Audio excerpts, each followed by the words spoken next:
മനുഷ്യരായിട്ടുള്ള നമ്മൾക്ക് അള്ളാഹു ചില കാര്യങ്ങളിൽ സ്വാതന്ത്ര്യം നൽകിയിട്ടുണ്ട്.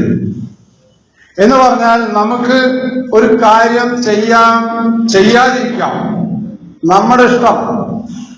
ഉദാഹരണമായിട്ട് നമുക്ക് വേണമെങ്കിൽ നിസ്കരിക്കാം, നിസ്കരിക്കാതിരിക്കാം. ഒരാൾക്ക് സക്കാത്ത് കൊടുക്കാതിരിക്കാം. ഒരാൾക്ക് നോമ്പ് അനുഷ്ഠിക്കാതിരിക്കാം.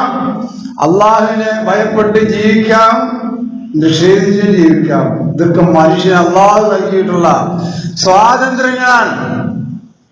പക്ഷേ ചില കാര്യങ്ങളിൽ മനുഷ്യർക്ക്, മുസ്ലിങ്ങൾക്കെന്നല്ല, മനുഷ്യർക്ക് സ്വാതന്ത്ര്യമില്ല എന്ന് പറഞ്ഞാൽ നമ്മുടെ രക്തസഞ്ചാരം, രക്തചംക്രമണം, ബ്ലഡ് സർക്കുലേഷൻ അതിനെ നിർത്തിവെക്കാൻ നമുക്ക് കഴിയില്ല. അതിങ്ങനെ സഞ്ചരിച്ചുകൊണ്ടേയിരിക്കും. അതിലൊരു നിയന്ത്രണം നമുക്കില്ലാന്നേ. അതുപോലെ നമ്മുടെ ഹൃദയമിടിപ്പ്, പ്രായപൂർത്തിയായ ഒരാളുടെ ഹൃദയം മിനിറ്റിൽ 60ന്റെയും 100ന്റെയും ഇടയിൽ ആവറേജ് ഇടിച്ചുകൊണ്ടിരിക്കുന്നു. ആ ഇടിക്കുന്ന ഇടിപ്പ് നിർത്താൻ എനിക്കും പറ്റില്ല, ലോകത്താർക്കും കഴിയില്ല. അത് ഇടിച്ചുകൊണ്ടേയിരിക്കും. അത് പടച്ചവന്റെ വ്യവസ്ഥയാകുന്നു. നമ്മുടെ കണ്ണിന്റെ ഇമവെട്ടൽ ശരാശരി 8 മണിക്കൂർ ഉറങ്ങുമ്പോ 16 മണിക്കൂർ ഉറങ്ങാതിരിക്കുമ്പോ ഒരു മണിക്കൂറിൽ 1200, ഒരു മിനിറ്റിൽ 1200 പ്രാവശ്യം കണ്ണിന്റെ ഇമ നമ്മൾ വെട്ടിക്കൊണ്ടിരിക്കുന്നു, അല്ലെ? നമ്മൾ അറിഞ്ഞാലും അറിഞ്ഞില്ലെങ്കിലും. അപ്പൊ ഒരു ദിവസത്തിൽ ഉറക്കം കഴിച്ച് 16 മണിക്കൂർ 19,200 പ്രാവശ്യം നമ്മുടെ കണ്ണിന്റെ ഇമ ഇങ്ങനെ വെട്ടിക്കൊണ്ടേയിരിക്കുന്നു. അതിൽ യാതൊരു നിയന്ത്രണവും നമുക്കില്ല. അത് കണ്ണിന്റെ പ്രൊട്ടക്ഷന് വേണ്ടി കണ്ണിനെ സൃഷ്ടിച്ചവൻ ചെയ്ത ഒരു വ്യവസ്ഥയാണ്. അത് അങ്ങനെ നടന്നുകൊണ്ടേയിരിക്കണം. ഒരു സ്വാതന്ത്ര്യവും അതിൽ മനുഷ്യനില്ല. പ്രിയമുള്ളവരെ, നമ്മുടെ ശ്വസനം അത് നിർത്തിവെക്കാൻ പറ്റില്ല. ശ്വാസോച്ഛ്വാസവും അതുപോലെ ദഹന പ്രക്രിയകളും നിർത്തിവെക്കാൻ പറ്റില്ല. അതിങ്ങനെ നടന്നുകൊണ്ടിരിക്കും. നമ്മുടെ ശരീരത്തിൽ പ്രായമാകുന്നുണ്ട്. നമ്മൾ അറിഞ്ഞാലും അറിഞ്ഞില്ലെങ്കിലും നമ്മൾക്ക് പ്രായമാകുന്നുണ്ട്. ഒരു ഡ്രൈവിംഗ് സീറ്റിലിരിക്കുന്ന ഒരു ഡ്രൈവർ, അയാൾ 20 വയസ്സിൽ തൊഴിലിൽ കയറിയതാ. പക്ഷെ അയാൾ ഇന്ന് പടുവൃദ്ധനായി മാറി. കാർ ഓടിച്ച് വൃദ്ധനായി മാറി. അയാളത് അറിയുന്നില്ലെങ്കിലും അയാളെ കാണുന്ന നമ്മളെപ്പോലത്തെ ആളുകൾ അത് അറിയുന്നുണ്ട്. ഒരു ഡോക്ടർ സ്റ്റെതസ്കോപ്പ് വെച്ച് രോഗികളെ MBBS കഴിഞ്ഞിട്ട് പരിശോധിക്കാനിരുന്നതാ. അന്ന് തുടങ്ങിയ അയാൾ പരിശോധിച്ചിട്ട് എത്രയോ വർഷങ്ങൾ കഴിഞ്ഞിട്ട് ഇന്ന് അയാളെടുത്ത് ആരും പോണില്ല. കാരണം എന്താ? അയാൾക്ക് ചില ഓർമ്മപ്പശലുള്ളതായി ആളുകൾ പറയുന്നു. വേറെ കുഴപ്പമൊന്നുമില്ല. എന്താ സംഭവം? പ്രായമായി. അയാളുടെ കുഴപ്പമല്ല. അത് അല്ലാഹു സുബ്ഹാനഹു വ തആല വെച്ചിട്ടുള്ള ഒരു വ്യവസ്ഥയാണ്. പ്രിയമുള്ളവര്, അതിന്റെ വ്യവസ്ഥകൾ അതിങ്ങനെ നടന്നുകൊണ്ടേയിരിക്കും. അപ്പൊ പടച്ചതമ്പുരാന്റെ അനുഗ്രഹങ്ങള് എല്ലായിടത്തുമുണ്ട്. എല്ലായിടത്തും അള്ളാഹുവിന്റെ അനുഗ്രഹങ്ങളുണ്ട്. എല്ലാ അനുഗ്രഹങ്ങളും നമ്മുടെ നന്മക്ക് വേണ്ടിയിട്ടാണ് പടച്ചതമ്പുരാൻ ഏർപ്പെടുത്തിയിട്ടുള്ളത്. നിങ്ങൾ നോക്കിയ ഗോളങ്ങൾ, നമ്മൾ ആരാണ് അതിനെ കുറിച്ചൊക്കെ ചിന്തിച്ചിട്ടുള്ളത്? ആ കോടാനുകോടി ഗോളങ്ങളിൽ ഒരെണ്ണം പോലും കൂട്ടിമുട്ടാതെ വളരെ കൃത്യമായ ഭ്രമണപഥങ്ങളിൽ അത് സഞ്ചരിച്ചുകൊണ്ടേയിരിക്കുന്നില്ലേ? ഇന്നും ഇന്നലെയും തുടങ്ങിയതല്ലല്ലോ. കോടാനുകോടി കൊല്ലങ്ങളായിട്ട് അതിങ്ങനെ സഞ്ചരിച്ചു കൊണ്ടിരിക്കുന്നു. നിങ്ങൾ നോക്കി, ഖുർആനിൽ അള്ളാഹു നിങ്ങൾക്ക് രാവിനെയും പകലിനെയും നിങ്ങൾക്ക് ജീവിക്കാൻ അള്ളാഹു സൗകര്യപ്പെടുത്തി തന്നു. സൂര്യനെയും ചന്ദ്രനെയും നിങ്ങൾക്ക് സൗകര്യപ്പെടുത്തി തന്നു. എന്നിട്ട് പടച്ചവൻ പറയുകയാണ്, നക്ഷത്രങ്ങൾ അവന്റെ കൽപ്പനയാൽ അത് കീഴ്പ്പെടുത്തപ്പെട്ടവയാകുന്നു. അതിന്റെ പ്രത്യേകമായ ഭ്രമണപഥങ്ങളിൽ അതിങ്ങനെ സഞ്ചരിച്ചു കൊണ്ടേയിരിക്കുന്നു. നമ്മളൊന്നും മനസ്സിലാക്കുന്നില്ല. എന്നിട്ട് പടച്ചവൻ പറഞ്ഞു, ചിന്തിക്കുന്ന ആളുകൾക്ക് അതിൽ ദൃഷ്ടാന്തമുണ്ട്, തെളിവുണ്ട്. കോടാനുകോടി നക്ഷത്രങ്ങൾ യാതൊന്നും കൂട്ടിമുട്ടാതെ അതിന്റെ പ്രത്യേകമായിട്ടുള്ള ഭ്രമണപഥങ്ങളിൽ സഞ്ചരിച്ചുകൊണ്ടിരിക്കുന്നതിൽ ആളുകൾക്ക് ചിന്തിക്കാനുണ്ട് എന്ന് അള്ളാഹു പറയുന്നു. അപ്പൊ ഇതിലും നമ്മൾക്ക് നിയന്ത്രണങ്ങളില്ല എന്ന് പറഞ്ഞു വന്നത്. ഗോളങ്ങളുടെ സഞ്ചാരത്തിന്റെ ഗതി നിയന്ത്രിക്കാൻ ഒരാൾക്കും കഴിയില്ല. ആ സൂര്യന്റെ വേഗത, ഭൂമിയുടെ വേഗത ഒന്ന് കുറക്കാൻ ഈ ലോകത്തുള്ള എല്ലാ സയന്റിസ്റ്റുകളും ഇരുന്ന് ഗവേഷണം നടത്തിയാലും കഴിയില്ല. കാരണം പടച്ച തമ്പുരാൻ അതിന് ചില കണക്കുകൾ നിർണയിച്ചിട്ടുണ്ട്. ആ കണക്കിലൊന്നും ഏർപ്പെടാൻ ഒരാൾക്കും കഴിയില്ല. പ്രിയമുള്ളവരെ, അല്ലാഹു സുബ്ഹാനഹു വ തആല നമുക്ക് ഒട്ടനവധി അനുഗ്രഹങ്ങൾ ചെയ്തു തന്നു. എണ്ണി പറയുകയാണെങ്കിൽ ഒരുപാടുണ്ട്. വിശുദ്ധ ഖുർആനിലെ 16-ാമത്തെ അധ്യായമായ സൂറത്തുൻ നഹ്ലിൽ അള്ളാഹു പറഞ്ഞിട്ടുണ്ട്,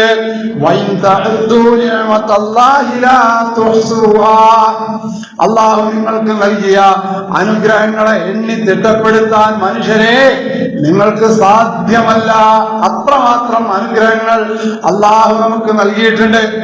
ആ അനുഗ്രഹങ്ങളിൽ പ്രധാനപ്പെട്ട ഒരു അനുഗ്രഹമാകുന്നു മഴ എന്ന് പറയുന്നത്. മഴ വലിയൊരു അത്ഭുതമാണ്. മനുഷ്യന്മാർ അതിനെക്കുറിച്ച് ചിന്തിക്കുന്നില്ല. വിശുദ്ധ ഖുർആനിലും ഹദീസിലും എത്രയോ സ്ഥലങ്ങളിലാണ് മഴയെ കുറിച്ച് പറയുന്നത്. ഒരു സ്ഥലത്ത് അല്ലാഹു പറയുന്നു, വഅൻസല മിനസ്സമാഇ മാഅൻ ബിഖദരിൻ. അല്ലാഹു ഉപരിലോകത്ത് നിന്ന് മഴയെ വർഷിപ്പിക്കുന്നു. എങ്ങനെ വർഷിപ്പിക്കുന്നു? ബിഖദരിൻ, ഒരു കണക്കനുസരിച്ച്. ആളുകൾ പറയും കണക്കില്ലാതെ ഇത്തവണ മഴയാണ്. അങ്ങനൊന്നല്ലാതെ പടച്ചൻ പറയുന്നത് ആ മഴക്കൊരു കണക്കുണ്ട്. എന്നിട്ട് ആ മഴവെള്ളത്തെ അള്ളാഹു ഭൂമിയിൽ സ്റ്റോർ ചെയ്യുന്നു. ആർക്കു വേണ്ടി? നമുക്കും ജീവജാലങ്ങൾക്കും സസ്യങ്ങൾക്കും വേണ്ടി പടച്ചവൻ ഭൂമിയുടെ സ്രോതസ്സുകളിൽ ആ ജലങ്ങളെ സ്റ്റോർ ചെയ്തിട്ട് അല്ലാഹു ആയത്തിലൂടെ നമ്മളെ ഉണർത്തുന്നു. ആ മഴവെള്ളത്തെ വറ്റിച്ച് കളയുന്നതിന് അല്ലാഹു കഴിവുള്ളവനാകുന്നു എന്ന് നിങ്ങൾ ഓർക്കണം. എന്തിനാണ് മഴ? ആ മഴ എന്തിനാണെന്ന് അല്ലാഹു വിശുദ്ധ ഖുർആനിലൂടെ പഠിപ്പിക്കുന്നു.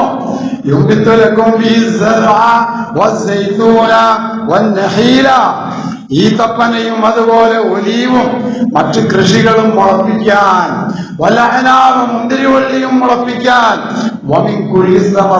ഇതൊന്നും മാത്രമല്ല എല്ലാ വിധത്തിലുള്ള ഫലവർഗങ്ങളും മുളപ്പിക്കാൻ. ഇന്ന ഫീ ദാലിക ലആയതൻ, അതിലൊക്കെ ചിന്തിക്കുന്ന ആളുകൾക്ക് തെളിവുണ്ട്. ആലോചിക്കുന്ന ജനങ്ങൾക്ക് അള്ളാഹു പറയുന്നുണ്ട്, ഒരു മഴ, ഒരു വെള്ളം മുഖേന അള്ളാഹു ഈ ചെടികളെല്ലാം നനച്ചിട്ട് അതിൽ നിന്ന് വ്യത്യസ്ത രുചികളുള്ള, വ്യത്യസ്ത നിറങ്ങളുള്ള, വ്യത്യസ്ത മണങ്ങളുള്ള ഫലങ്ങൾ പുറത്തു വരുന്നത് കണ്ടോ? മഴ ഒന്നാണ്, വെള്ളം ഒന്നാണ്, പക്ഷേ ഫലത്തിന്റെ രുചിയും മണവും വ്യത്യസ്തമാകുന്നു. അതുകൊണ്ട് മനുഷ്യരെ നിങ്ങൾക്ക് ചിന്തിക്കാനുണ്ട്. കടലിലെ ഉപ്പുള്ള ജലം നിരാവിയായി മേലോട്ട് പോയിട്ട് അതിൽ നിന്ന് ഉപ്പിനെ മാറ്റിയിട്ട് ശുദ്ധമായ ജലത്തെ പടച്ചവൻ നിങ്ങൾക്ക് നൽകുന്നു. അതിൽ നിങ്ങൾക്ക് ചിന്തിക്കാനുണ്ട്. എന്തെല്ലാം കാര്യങ്ങളാണ് അള്ളാഹു വിശുദ്ധ ഖുർആനിലൂടെ നമ്മളെ ഓർമ്മപ്പെടുത്തുന്നത്. ഇതൊക്കെ എന്തിനാ? ഒരു വിജ്ഞാനത്തിന് വേണ്ടിയിട്ടല്ല, മറിച്ച് അങ്ങനെയുള്ള പടച്ച തമ്പുരാനെ സൂക്ഷിച്ച് ശ്രദ്ധിച്ച് അവന് ഇബാദത്ത് ചെയ്ത് നന്ദി ചെയ്തുകൊണ്ട് ജീവിക്കാൻ വേണ്ടിയിട്ടാണ്. അള്ളാഹു വിശുദ്ധ ഖുർആനിലൂടെ ചോദിക്കുന്ന ഒരു ചോദ്യമുണ്ട്. അഫറഅയ്തുമുൽ മാഅല്ലദീ തശ്റബൂൻ, നിങ്ങൾ കുടിക്കുന്ന വെള്ളത്തെ കുറിച്ച് മനുഷ്യരെ നിങ്ങൾ ആലോചിച്ച് നോക്കിയിട്ടുണ്ടോ? അഅൻതും അൻസൽതുമൂഹു മിനൽ മുസ്നി, മേഘമാളികളിൽ നിന്ന് നിങ്ങളാണോ ആ വെള്ളത്തെ ഇറക്കിയത്? അം നഹ്നുൽ മുൻസിലൂൻ, ഞാനാണോ ഇറക്കിയത് എന്ന് അള്ളാഹു ചോദിക്കുന്നു. നമ്മോട് ചോദിക്കുന്നു, ആരാണ് മഴമേഘങ്ങളിൽ നിന്ന് ആ വെള്ളത്തുള്ളികളെ ഇറക്കിയത്? എന്നിട്ട് പടച്ചവൻ സൂറത്ത് മുൽക്കിൽ ചോദിക്കുന്ന ഒരു പ്രധാനപ്പെട്ട ചോദ്യമുണ്ട്. പ്രിയമുള്ളവരെ, ഖുൽ, നബിയെ പറഞ്ഞു കൊടുക്ക അവർക്ക്, മനുഷ്യർക്ക്, അറായിത്തും, നിങ്ങൾ എന്താണ് കണ്ടു മനസ്സിലാക്കാത്തത്? ഇന്ന സുബഹമാഉക്കും ഔറ, നിങ്ങൾ കുടിക്കുന്ന ജലസ്രോതസ്സുകളിലെ ഈ വെള്ളം അതങ്ങ് വറ്റിപ്പോയി കഴിഞ്ഞാൽ ശുദ്ധമായ ജലം കൊണ്ട് തരാൻ ആരുണ്ട് ഇവിടെ എന്ന് അള്ളാഹു ചോദിക്കും. നമ്മൾ പറയും KWA ഉണ്ട്, കേരള വാട്ടർ അതോറിറ്റി ഉണ്ട് കേരളത്തിൽ, തമിഴ്നാട്ടിൽ വേറൊന്ന്, മറ്റൊരു സ്ഥലത്ത് വേറൊന്ന്, പല പേരിൽ അറിയപ്പെടുന്ന ജലവിതരണത്തിന്റെ ഏജൻസികളുണ്ട് ഞങ്ങൾക്കെന്ന് നിങ്ങൾ ധിക്കാരത്തോടുകൂടി പറയും.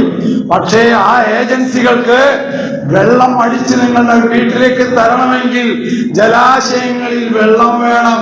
ആ വെള്ളം വറ്റിക്കഴിഞ്ഞാൽ ആര് നിങ്ങൾക്ക് വെള്ളം തരുമെന്ന ചോദ്യം ഖുർആനിൽ ഇന്നും അത് കിടക്കുന്നുണ്ട്. ആ ചോദ്യം പ്രിയമുള്ളവരെ, അപ്പൊ അതുകൊണ്ട് അള്ളാഹു വ്യവസ്ഥകൾ ഏർപ്പെടുത്തി. ജലത്തിനൊരു വ്യവസ്ഥ. ധ്രുവപ്രദേശങ്ങളിൽ 100 ചില്ലാനം കിലോമീറ്റർ മഞ്ഞുകട്ടകൾ മൂടിക്കിടക്കുന്നു. ധ്രുവപ്രദേശങ്ങളിൽ അന്റാർട്ടിക്ക, അവിടെ കിലോമീറ്റർ കണക്കിന് 200 കിലോമീറ്ററിന്റെ അടുത്ത്, നിങ്ങൾ ആലോചിച്ച് നോക്കി, 200 കിലോമീറ്റർ എന്ന് പറഞ്ഞാൽ ദൂരം. അത്രയും ദൂരത്തിൽ മഞ്ഞുമലകൾ കൂടിക്കിടക്കുകയാണ് അവിടെ. എന്തിനാ ധ്രുവപ്രദേശങ്ങളിൽ പടച്ചവൻ മഞ്ഞുമലകളെ കൊണ്ടുപോയിട്ടത്? ഉരുകാതിരിക്കാൻ. അത് ഉരുകാൻ പാടില്ല, അത് ക്രമത്തിനനുസരിച്ച് ഉരുകാൻ പാടുള്ളൂ. അതുകൊണ്ടാണ് അവിടെ കൊണ്ടുപോയിട്ടത്. അപ്പൊ ഈ ഭൂമിയുടെ ജലസ്രോതസ്സുകളില് എപ്പോഴൊക്കെ വെള്ളം വറ്റുന്നുവോ അതിനനുസരിച്ച് ആ ഹിമപ്പാളികൾ അതിങ്ങനെ ഉരുകിയിട്ട് ജലത്തിന്റെ സ്രോതസ്സുകൾ മെയിൻറ്റെയിൻ ചെയ്യും. അതിനു വേണ്ടിയിട്ടാണ് അള്ളാഹു അത് കൊണ്ടുവന്നിട്ടിരിക്കുന്നത്. ഈ വെള്ളം വറ്റിപ്പോയാൽ നിങ്ങൾക്ക് ആര് വെള്ളം തരുമെന്ന് അള്ളാഹു ഖുർആനിലൂടെ ചോദിക്കുകയാണ്. പ്രിയമുള്ളവരെ, ഞാൻ പറഞ്ഞത് മഴ എന്ന് പറയുന്ന ഒരു അപാരമായിട്ടുള്ള അനുഗ്രഹത്തെ കുറിച്ചാണ്. എന്നാൽ ഈ മഴ എന്ന് പറയുന്ന അനുഗ്രഹം ചിലപ്പോൾ ഇത് ശാപമായിട്ട് മാറുന്ന ചില രംഗങ്ങളുണ്ട്. ഈ മഴ ചില സന്ദർഭങ്ങളിൽ ശാപമായിട്ട് മാറും, മനുഷ്യർക്ക് ദുരിതമായിട്ട് മാറും. അത് നമ്മളാരും പറയണ്ട. 2018 നമ്മൾ കണ്ടതാ, നമ്മുടെ കണ്ണുകൊണ്ട് നമ്മൾ കണ്ടിട്ട് അനുഭവിച്ചറിഞ്ഞതാണ് അല്ലെ. എത്ര പള്ളികളാണ് ചുമയില്ലാതെ പൂട്ടിക്കിടന്നത്. 2018 ഓഗസ്റ്റ് 15 ശേഷം ഓർമ്മയുണ്ടാ നിങ്ങൾക്ക്? എന്താ കാരണം? ദുരിതാശ്വാസ ക്യാമ്പുകളായിരുന്നു പള്ളിയുടെ ഉള്ളിൽ. അതുകൊണ്ട് ജുമ നടത്താൻ പറ്റിയില്ല. എന്ത് പ്രശ്നം? നിങ്ങൾ താമസിക്കുന്ന വീടിനൊരു ഗേറ്റില്ലേ, ആ ഗേറ്റിന്റെ മുകളിലൂടെയാണ് നിങ്ങൾ വഞ്ചിയിൽ വന്നത്. കഥയാണെന്ന് തോന്നും, അല്ല, സത്യമാണ്. നമ്മൾ കണ്ടതാണിത്. അന്നാണ്, ആ 2018 പിണങ്ങി നിന്നിരുന്ന കുടുംബാംഗങ്ങൾ സംസാരിച്ചത്. മനസ്സിലായോ? തെറ്റി നിന്ന ആളുകൾക്ക് തമ്മിൽ സംസാരിക്കാൻ അള്ളാഹു അതിശക്തമായിട്ടുള്ളൊരു മഴയിറക്കേണ്ടി വന്നു. എല്ലാ പിണക്കങ്ങളും മറന്നിട്ട് ആളുകൾ കെട്ടിപ്പിടിച്ചിട്ട് അവരുടെ എല്ലാ പ്രയാസങ്ങളും അവർ മാറ്റിവെച്ചു, സന്തോഷം പങ്കിട്ടു. മനുഷ്യരൊന്ന് ചിന്തിച്ചു കുറച്ചു നാൾ. അത് കഴിഞ്ഞപ്പോ മനുഷ്യര് പഴയതുപോലെയായി മാറി. അങ്ങനെ അള്ളാഹു അനുഗ്രഹമായിട്ടുള്ള ഈ മഴ ഉപയോഗിച്ചിട്ട് ഒരു സമൂഹത്തെ നശിപ്പിച്ചിട്ടുണ്ട്. നിങ്ങൾക്കറിയാലോ, മഹാനായ നൂഹ് നബി അലൈഹി ഇസ്ലാമിന്റെ ജനങ്ങൾ നബിയിൽ വിശ്വസിക്കാത്ത സന്ദർഭത്തിൽ നൂഹ് നബി അലൈഹിസ്സലാം കപ്പലുണ്ടാക്കിയിട്ട് വിശ്വസിച്ച ആളുകളൊക്കെ ആ കപ്പലിൽ കയറ്റി രക്ഷപ്പെടുത്തി. സ്വന്തം മകൻ കൻആൻ എന്ന് പറയുന്ന മകൻ വിശ്വസിച്ചില്ല. ധിക്കാരിയായ കൻആൻ പറഞ്ഞു, സആവി ഇലാ ജബലിൻ യഅസിമുനി മിനൽ മാ. ബാപ്പാ, എന്നെ നിങ്ങൾ ഈ സത്യപ്രബോധന ദീനിലേക്ക് വിളിക്കണ്ട, ഞാൻ പർവ്വതത്തിൽ ചെന്ന് രക്ഷപ്പെടും. മഴ തിമിർത്ത് പെയ്തു, നിൽക്കാതെ പെയ്തു. ഏത് മഴ? അനുഗ്രഹമായിട്ടുള്ള മഴ. അങ്ങനെ ആ മഴ മലയോളം എത്തി. വിശ്വസിക്കാൻ നമുക്ക് കഴിയില്ല, പക്ഷെ വിശ്വസിച്ചേ തീരും. അങ്ങനെ ഒരു സമൂഹത്തിനെ പടച്ച തമ്പുരാൻ നശിപ്പിക്കാൻ ഈ മഴയെ ഉപയോഗപ്പെടുത്തി. ഇതെന്തിനാണെന്നറിയോ? മനുഷ്യരെ നിങ്ങൾ ആലോചിക്കാൻ വേണ്ടി. അങ്ങനെ അനുഗ്രഹമായിട്ടുള്ള മഴ. അങ്ങനെ അതുപോലെ തന്നെ കാറ്റെന്ന് പറയുന്നത് വലിയൊരു അനുഗ്രഹമാണ്. നമ്മൾ ഈ പള്ളിയുടെ ഈ ചെറിയ സ്ക്വയർ ഫീറ്റുള്ള ഇത്രയും സ്ഥലത്ത് ഇങ്ങനെ വിഷമിച്ചിരിക്കുമ്പോ കറണ്ട് പോയി കഴിഞ്ഞാൽ എന്തൊരു ബുദ്ധിമുട്ടാണ്. അങ്ങനെ കറണ്ട് വരുമ്പോൾ ആ ഫാനുകളൊക്കെ തിരിയുമ്പോൾ നമ്മൾക്കൊരു ആശ്വാസമായില്ലേ? കാറ്റ് ആശ്വാസമല്ലേ? കാറ്റ് സന്തോഷമല്ലാത്ത ആരാണ് ഈ ലോകത്തുള്ളത്? അള്ളാഹു പറയുന്നു, ومن يرسل الرياح بشرا بين يدي رحمته അനുഗ്രഹമായിക്കൊണ്ട് കാറ്റിനെ അയക്കുന്നവനാരാണ്?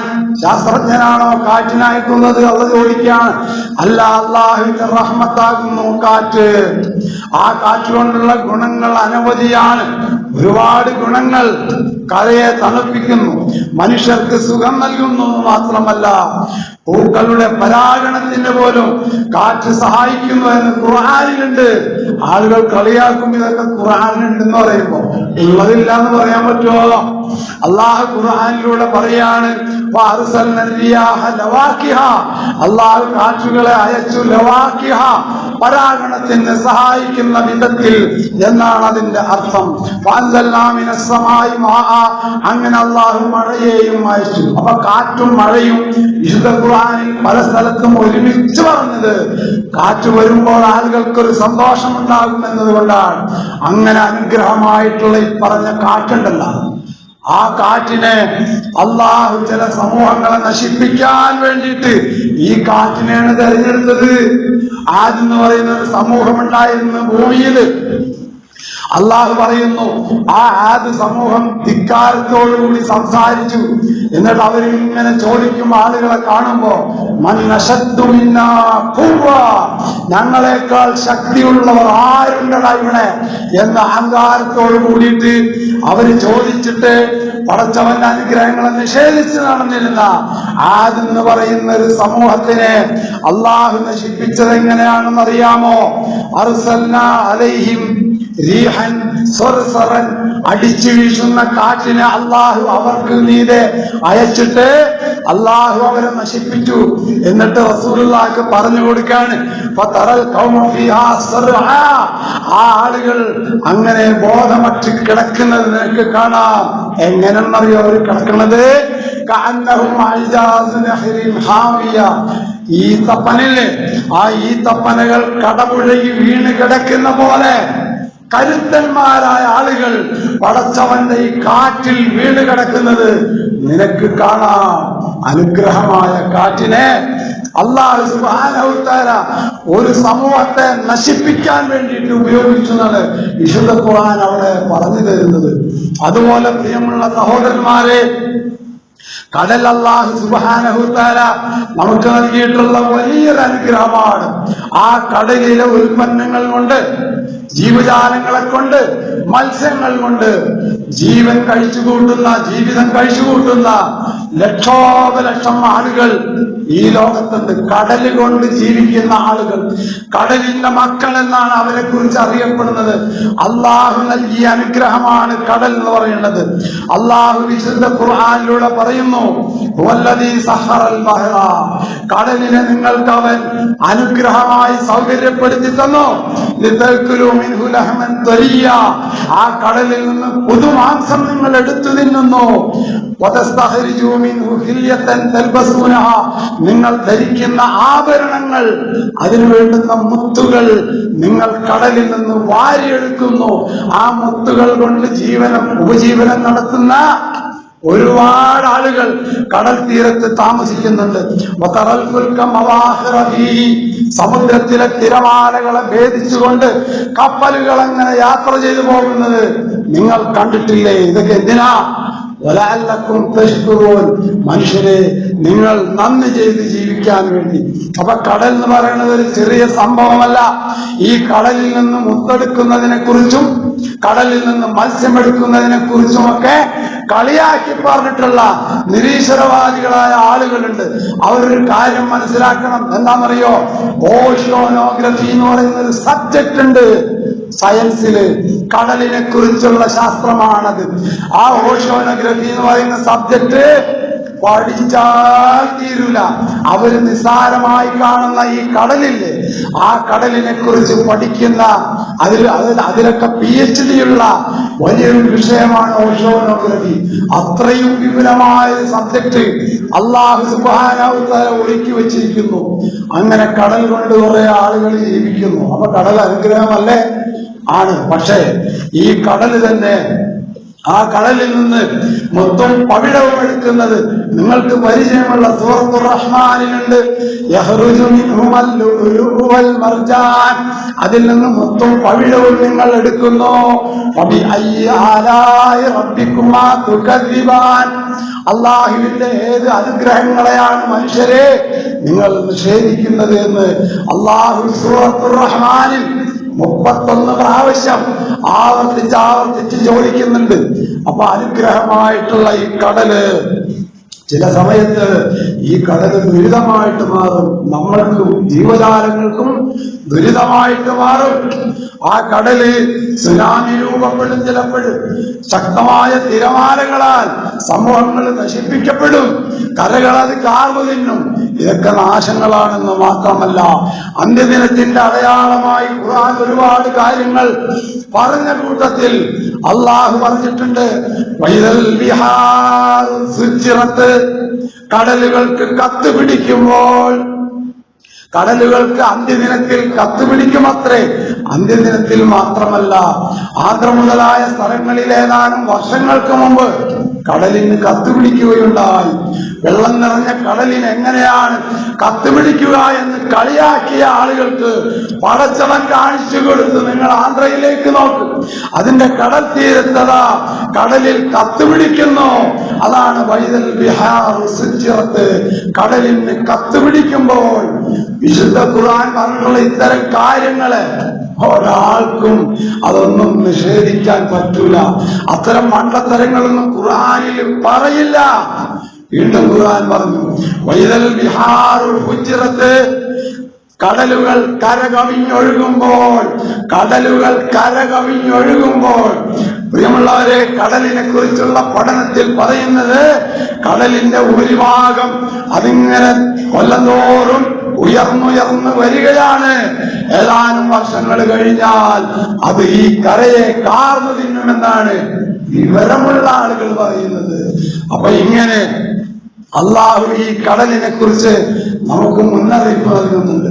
ഇങ്ങനെ എല്ലാ കാര്യങ്ങളും അള്ളാഹു അനുഗ്രഹമായി എടുത്ത് പറഞ്ഞിട്ട് നമ്മളെ ഓർമ്മപ്പെടുത്തുന്നു. ഇതെല്ലാം നിങ്ങൾക്ക് ദുരിതമുണ്ടാക്കും. അതുകൊണ്ട് നിങ്ങൾ ശ്രദ്ധിക്കണം, ജീവിതത്തിൽ സൂക്ഷ്മത പാലിക്കണം. നമുക്കെല്ലാം പരിചയമുള്ള ഇടിമിന്നൽ അറിയാത്ത ആരുമില്ല. നമ്മളെല്ലാവരും ഇടിമിന്നലിനെ പേടിക്കുന്നു. പക്ഷെ ആ ഇടിമിന്നൽ വളരെ അനുഗ്രഹമാണ്. ഇടിമിന്നലില്ലെങ്കിൽ ഇവിടെ യാതൊരു സസ്യങ്ങളും ഒരു ഫലങ്ങളും ഉണ്ടാകുമായിരുന്നില്ല. പരിശുദ്ധ ഖുർആനിൽ 13-ാമത്തെ അധ്യായത്തിന്റെ പേര് ഇടിനാദം എന്നാണ് അതിന്റെ പേര്. സസ്യങ്ങൾക്ക് ആവശ്യമായിട്ടുള്ള നൈട്രജൻ ലഭിക്കുന്നത് ഇടിമിന്നലിലൂടെയാണ് എന്ന് കണ്ടുപിടിച്ചിട്ടുണ്ട്. ഇടിമിന്നലിലൂടെ മാത്രമല്ല, ഈ ഭൂമിയിലെ ചില സസ്യങ്ങളുണ്ട്. ചില സസ്യങ്ങള് ഫ്ലൈ ട്രാപ്പ്, നെപ്പന്തസ്, ഡ്രോസിറ, ഇതൊക്കെ കുട്ടികൾക്കറിയാം. ഇത്തരത്തിലുള്ള സസ്യങ്ങള് മാംസബുക്കുകളാണ്. വെള്ളമല്ല അവർ കുടിക്കുക. വണ്ടുകളെ, ചിലന്തികളെ, പാറ്റകളെ, ഇതൊക്കെ അതിന്റെ ദളങ്ങളിൽ ചെന്നിരുന്നാൽ ആ ദളങ്ങൾ ഇങ്ങനെ കൂമ്പിയിട്ട് ഈ വണ്ടിന്റെയും എട്ടുകാലിയുടെയും ഒക്കെ ഉള്ളിലുള്ള നൈട്രജൻ, അതിന്റെ ദ്രവരൂപത്തിലുള്ള ഭാഗം ആ ചെടി അകത്താക്കും. നിങ്ങൾക്കിതിന് സംശയമുണ്ടെങ്കിൽ ഇരവികുളത്തെ ദേശീയ പാർക്കിൽ ഞാൻ ഈ പറഞ്ഞ 3 ചെടികളും അവർ പ്രദർശിപ്പിച്ചിട്ടുണ്ട്. അത് നോക്കി നിന്നിട്ട് മതി വരുവോളം നിങ്ങൾക്ക് കണ്ട് മനസ്സിലാക്കാം ഞാൻ ഈ പറഞ്ഞത് സത്യമാണോ അല്ലേ. എന്തുകൊണ്ട് ഈ ചെടികൾ ഈ വണ്ടുകളെ ഭക്ഷിക്കുന്നു എന്നുള്ളത് ശാസ്ത്രജ്ഞന്മാരെ കുഴക്കുന്നൊരു ചോദ്യമാണ്. കാരണം ആ ചെടിയുടെ വളർച്ചയ്ക്ക് നൈട്രജൻ വേണം. എവിടെ നിന്ന് കൊടുക്കും? നമ്മൾ കൊണ്ട് കൊടുക്കോ? ഇല്ല. അള്ളാഹു ഇതിനൊരു ഒരു സൊല്യൂഷൻ വെച്ചിട്ടുണ്ട്. നിന്റെ ആ ദളത്തിലുള്ള ആ ഗന്ധം കേട്ടിട്ട്, ആ മണം ആസ്വദിച്ചിട്ട് വണ്ടുകൾ വരുമ്പോ അതതിൽ കുടുങ്ങും. അത് കുടുങ്ങുമ്പോ നിന്റെ ഇലകൾ കൂമ്പാനുള്ള ഒരു സിസ്റ്റം നിന്നിൽ ഞാൻ ഏർപ്പെടുത്തിയിട്ടുണ്ട്. നീ അതിന്റെ ജ്യൂസ് കുടിച്ചിട്ട് നീ അങ്ങനെ വളർന്നോ? പ്രിയമുള്ളവര്, ഇതൊന്നും തമാശയല്ല. ഇതൊക്കെ പടച്ചവൻ ഈ പ്രകൃതിയിൽ നമ്മളെ ചിന്തിപ്പിക്കുന്നതിന് വേണ്ടി ഏർപ്പെടുത്തിയിട്ടുള്ള കുറെ ദൃഷ്ടാന്തങ്ങളാണ്. അപ്പൊ അങ്ങനെ ഈ പ്രകൃതിയിലെ സസ്യങ്ങൾക്കും ജീവജാലങ്ങൾക്കും സുഗമമായ അതിന്റെ വളർച്ചയ്ക്ക് നൈട്രജൻ വേണം. അത് എവിടെ നിന്ന് കിട്ടും? ഇടിമിന്നലിൽ നിന്ന് കിട്ടും. ആ ഇടിമിന്നൽ ഉപയോഗിച്ചിട്ട് അമേരിക്ക മുതലായ രാജ്യങ്ങളിൽ വരും വർഷങ്ങളിലേക്ക് വൈദ്യുതി സ്റ്റോർ ചെയ്ത് വെക്കുന്നു. അപ്പൊ ഇടിമിന്നൽ അനുഗ്രഹമാണോ? അല്ലേ? നിങ്ങൾ ആലോചിക്കേ. അനുഗ്രഹമാണ് തീർച്ചയായിട്ടും. പക്ഷേ ഈ ഇടിമിന്നൽ ചിലപ്പോൾ അത് വില്ലനായിട്ട് മാറും, ദോഷമായിട്ട് മാറും. അത് ഈ സൂറത്ത് റാദിൽ അഥവാ 13-ാമത്തെ അധ്യായത്തിൽ അള്ളാഹു പറയുന്നുണ്ട്. എന്താ പറയുന്നറിയോ? അള്ളാഹു ഇടിവാളുകളെ അയക്കുന്നു. അള്ളാഹു ഉദ്ദേശിക്കുന്നവർക്കത് ഏൽക്കുന്നു. അതാണ് അതിലെ ഏറ്റവും അത്ഭുതം. അള്ളാഹു ഉദ്ദേശിക്കുന്നവർ കേൾക്കുന്നു എന്നുള്ളതാണ് അതിൽ അത്ഭുതം. ഈ പള്ളിയുടെ അകത്ത് 200 ആളുണ്ടെങ്കിൽ ഒരു പെട്ടെന്നൊരു ഇടിമിന്നൽ വരുമ്പോൾ എന്തുകൊണ്ട് ഒരാളെയോ രണ്ടാളെയോ അത് ബാധിക്കുന്നു? അള്ളാഹു നമ്മളെ കാത്തുരക്ഷിക്കുമാറാവട്ടെ. ഇതിന്റെ വ്യാഖ്യാനമാണ് മയ്യശാൻ. അള്ളാഹു ഉദ്ദേശിക്കുന്നവർക്ക് ഏൽക്കുന്നു. എന്തുകൊണ്ട് എല്ലാവർക്കും ഏറ്റില്ല? ഇത് ഈ ലോകമുണ്ടായ കാലം മുതൽ ഈ ഇടിമിന്നൽ ജീവനെടുത്തുകൊണ്ടിരിക്കും. ഈ വർഷം ഉണ്ടായിട്ടുണ്ട്, കഴിഞ്ഞ വർഷം ഉണ്ടായിട്ടുണ്ട്. തന്നെയുമല്ല, വാഗമൺ പോലെയുള്ള ചില സ്ഥലങ്ങളിൽ നിങ്ങൾക്കൊരു ബോർഡ് കാണാം. ഇതിലെ നടന്നു പോകുമ്പോൾ ശ്രദ്ധിക്കണം. എന്താ ശ്രദ്ധിക്കേണ്ടത്? ഇടിമിന്നലേൽക്കാൻ സാധ്യതയുണ്ട്. അതുകൊണ്ടാണ്. അപ്പൊ അനുഗ്രഹമായിട്ടുള്ള ഈ ഇടിമിന്നൽ ചില സന്ദർഭങ്ങളിൽ അത് നമുക്ക് ദോഷകരമായിട്ട് വരുന്നു. ഞാനിങ്ങനെ പറഞ്ഞ് അവസാനമായി വിശുദ്ധ ഖുർആൻ പറഞ്ഞ ഒരു കാര്യം കൂടി, ഒരുപാടുണ്ട്, അതിലൊരെണ്ണം കൂടി അനുഗ്രഹം അള്ളാഹു എടുത്തു പറഞ്ഞത് ഉൽക്കകളെ കുറിച്ചാണ്. മാരകമായി ദോഷം ചെയ്യുന്ന ഉൽക്കകള് ഭൂമിയിലേക്ക് വരുന്നുണ്ട്, ഇങ്ങനെ വന്നുകൊണ്ടേയിരിക്കുന്നുണ്ട്. ആ ഉൽക്കകൾ ഭയങ്കരമായ അനുഗ്രഹമാണ്. എന്താ അനുഗ്രഹം എന്ന് പറയുന്നത്? ആരെന്നറിയോ? അള്ളാഹു വിശുദ്ധ ഖുർആനിലൂടെ പറയുന്നത് അൽ ഹദീദ, അള്ളാഹു ഇരുമ്പിനെ ഇറക്കി. എവിടെന്നാ ഇറക്കിയത്? മുകളിൽ നിന്നല്ലേ ഇറക്കുക. ഒരു ലോറിയിൽ നിന്ന് ഒരു ചാക്കിനെ നമ്മൾ ഇറക്കി എന്ന് പറയുമ്പോ മുകളിൽ നിന്നല്ലേ ഇറക്കുക. അൻസൽനൽ മാ എന്ന് പറഞ്ഞാൽ വെള്ളം ഇറക്കി എന്നല്ലേ. വെള്ളം എവിടെ നിന്ന് ഇറക്കുക? മോളിയിൽ. ഇരുമ്പിനെ എവിടെ നിന്ന് ഇറക്കുക? മുകളിൽ നിന്ന്. ഇത് ഞാൻ പറയണല്ല, ശാസ്ത്രജ്ഞന്മാര് പറയണത് ഇരുമ്പെന്ന് പറയുന്ന ഈ പദാർത്ഥം ഭൂമിയിൽ നിന്ന് കുഴിച്ചെടുക്കുന്നതല്ലേ അല്ല, സ്വർണം കുഴിച്ചെടുക്കുന്ന പോലെ. മറിച്ച് അത് ഈ ഭൂമിയിലേക്ക് വന്നത് ഉൽക്കകൾ വഴിയാണ്. ഈ ഉൽക്കകൾ ഈ ഭൂമിയിൽ ഇല്ലായിരുന്നെങ്കിൽ ഇവിടെ ഇരുമ്പുണ്ടാകുമായിരുന്നില്ല. ഇരുമ്പില്ലെങ്കിലോ ഈ ലോകമില്ല. ഈ ലോകം നിലനിൽക്കുന്നത് ഇരുമ്പിലാണ്. വിശുദ്ധ ഖുർആനിൽ 114 അധ്യായങ്ങളുണ്ട്. 114 അധ്യായങ്ങൾ. 114ന്റെ സെന്ററാണിത് 57. അൽ ഹദീദ് എന്ന് പറഞ്ഞിട്ട് ഖുർആനിലുമുണ്ട് ഒരു അധ്യായം. ഇരുമ്പ്. ആ ഇരുമ്പിന്റെ ചാപ്റ്റർ നമ്പർ എത്രയെന്നറിയോ? 57. ഖുർആനിന്റെ സെന്ററാണ് 57. 114ന്റെ പകുതിയാണ് 57 എന്ന് മാത്രമല്ല, 40,050 കിലോമീറ്റർ ചുറ്റളവുള്ള ഈ ഭൂമിയുടെ സെന്റർ, ആ സെന്റർ ഇരുമ്പിന്റെ ലാവകൾ കത്തിച്ചൊലിച്ചു കൊണ്ടിരിക്കുകയെന്നാണ് ശാസ്ത്രജ്ഞന്മാർ പറയുന്നത്. നമ്മളുടെ കൂട്ടത്തിൽ നിന്ന് നമ്മുടെ സഹോദരിമാർ വിളർച്ച ബാധിച്ചിട്ട് പ്രൈമറി ഹെൽത്ത് സെന്ററിൽ ചെന്നാൽ ആദ്യമായിട്ട് അവിടുത്തെ ഡോക്ടർ എഴുതി കൊടുക്കുന്നത് അയേൺ ടാബ്ലറ്റ്. വേറെ എന്തുണ്ടായിട്ട് കാര്യമില്ല. ഇരുമ്പിന്റെ അംശം നിങ്ങളുടെ ശരീരത്തിൽ കുറഞ്ഞാൽ അതിനുള്ള കുഴപ്പങ്ങൾ ഉണ്ടാകും. പ്രിയമുള്ളവര്, ഇരുമ്പ് എന്നതിൽ ഉപയോഗിക്കുന്ന വാക്കാണിത് ഹദീദ്. ഹദീദ് 4 അക്ഷരം. ഈ 4 അക്ഷരങ്ങളുടെ തുക 26 നിങ്ങൾക്കറിയാമോ? ആ 26 ഇരുമ്പിന്റെ ആറ്റോമിക നമ്പർ. നമ്മൾ 10ാം ക്ലാസ്സിൽ കെമിസ്ട്രി ടീച്ചർ അന്ന് പഠിപ്പിച്ചിട്ടുണ്ട്. ആവർത്തന പട്ടികയിലെ ഒരു മൂലകമാണ് Fe. Fe എന്ന് പറഞ്ഞാൽ ഫെറസ്. അയേണിന് ഉപയോഗിക്കുന്ന മറ്റൊരു വാക്കാണ് ഫെറസ്. ആ ഫെറസിന്റെ ആറ്റോമിക നമ്പറാണ് 26. ആ 26 ഹദീദിന്റെ നമ്പർ. പേരുള്ളവരെ ചിന്തിക്കുക. അഷ്ഹദു അന്ന മുഹമ്മദ് റസൂലുള്ളാഹ്. വാങ്ങോട്ടില്ലേ? മുഹമ്മദ് നബി സല്ലല്ലാഹു അലൈഹി വസല്ലം തങ്ങൾ അള്ളാഹിന്റെ റസൂലാണെന്ന് എനിക്ക് സംശയമില്ല. ഞാൻ സാക്ഷ്യം വഹിക്കുന്നു. ആ പ്രവാചകൻ സല്ലല്ലാഹു അലൈഹി വസല്ലം തങ്ങൾ ഒരു മഴ പെയ്യുമ്പോൾ പോലും അങ്ങനെയുണ്ടല്ല, ഒരു വിദ്യാലയത്തിന്റെ മുറ്റത്തേക്ക് അവിടെ പടിയിൽ കയറി നിന്നിട്ടില്ല, ഒരു കോളേജിലും പോയിട്ടില്ല, ഒരാളെഴുതിയ പുസ്തകവും വായിച്ചിട്ടില്ല. നമ്മുടെ മുന്നിലുണ്ട് ഈ ഗ്രന്ഥം. ഇത് നമ്മൾ പഠിക്കണം പ്രിയമുള്ളവര്. നമ്മളിത് പഠിച്ചില്ലെങ്കിൽ പിന്നെ ആര് പഠിക്കാൻ? ഒരുപാട് കൗതുകങ്ങൾ ഇതിലുണ്ട്. അതുകൊണ്ട് അത് പഠിക്കാനും ജീവിതത്തിൽ പകർത്താനും നമ്മുടെ സഹോദരന്മാർക്ക് പറഞ്ഞ് മനസ്സിലാക്കി കൊടുക്കുവാനുള്ള അറിവ് അള്ളാഹു നമുക്ക് ഏവർക്കും നൽകി.